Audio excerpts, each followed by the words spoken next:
Hello friends, hope you all are doing good. ഇന്ന് നമ്മൾ പരിശോധിക്കുന്ന വിഷയം PSC ഒരു ആൻസർ ക്യാൻസൽ ചെയ്യുന്നത് അല്ലെങ്കിൽ തിരുത്തൽ വരുത്തുന്നത് എപ്പോഴാണ് എന്നുള്ളതാണ്.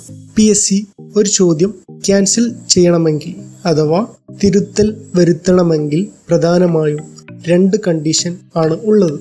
കണ്ടീഷൻ നമ്പർ 1, ചുരുങ്ങിയത് 100 പേരെങ്കിലും ആ ചോദ്യത്തിന്മേൽ പരാതി ഉന്നയിച്ചിരിക്കണം. ഉദാഹരണമായി ഇന്ത്യയുടെ രാഷ്ട്രപിതാവ് ആര് എന്നതാണ് ചോദ്യം എന്ന് വിചാരിക്കൂ. PSC നൽകിയ പ്രൊഫഷണൽ കീയിൽ പ്രകാരം ഉത്തരം സുഭാഷ് ചന്ദ്രബോസ് ആണ് എന്നിരിക്കട്ടെ.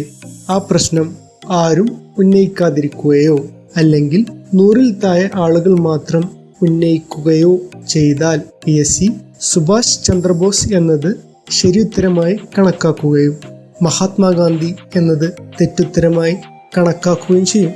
രണ്ടാമത്തെ condition, let's check condition number 2. PSC അംഗീകരിച്ച ഏതെങ്കിലും ഒരു വാലിഡ് റെഫറൻസ് ഹാജരാക്കണം. ഏതെല്ലാമാണ് PSC അംഗീകരിച്ച വാലിഡ് ഡോക്യുമെന്റ്സ് എന്നറിയുമോ?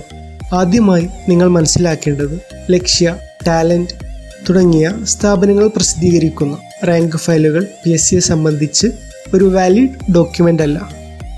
PSCയുടെ വാലിഡ് ഡോക്യുമെന്റ്സ് ആയി വരുന്നത് ഏതെല്ലാം ആണ് എന്ന് നമുക്ക് പരിശോധിക്കാം.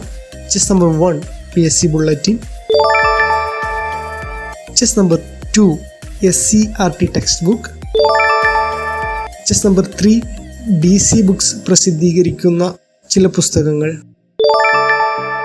ചെസ് നമ്പർ 4, ചില ഗവൺമെന്റ് വെബ്സൈറ്റുകൾ. ഇവിടെ ചില ഗവൺമെന്റ് വെബ്സൈറ്റുകൾ എന്ന് പറയാൻ കാരണം, ഒരു ഉദാഹരണമായി പറയുകയാണെങ്കിൽ കേരള PSCയുടെ കണക്ക് പ്രകാരം കേരളത്തിലെ ദേശീയ ഉദ്യാനങ്ങളുടെ എണ്ണം 5 ആണ്. എന്നാൽ കേന്ദ്ര പരിസ്ഥിതി മന്ത്രാലയത്തിൻ്റെ കണക്ക് പ്രകാരം 6 ആണ്. അപ്പോൾ സ്വാഭാവികമായും ഒരാൾ കേന്ദ്ര പരിസ്ഥിതി മന്ത്രാലയത്തിൻ്റെ വെബ്സൈറ്റാണ് റെഫറൻസായി വെക്കുന്നത് എങ്കിൽ PSC അത് തള്ളുന്നതായിരിക്കും. നിങ്ങൾക്ക് ഈ വിഷയം മനസ്സിലായി എന്ന് വിചാരിച്ചുകൊണ്ട് നിർത്തട്ടെ. എല്ലാവർക്കും ശുഭദിനം.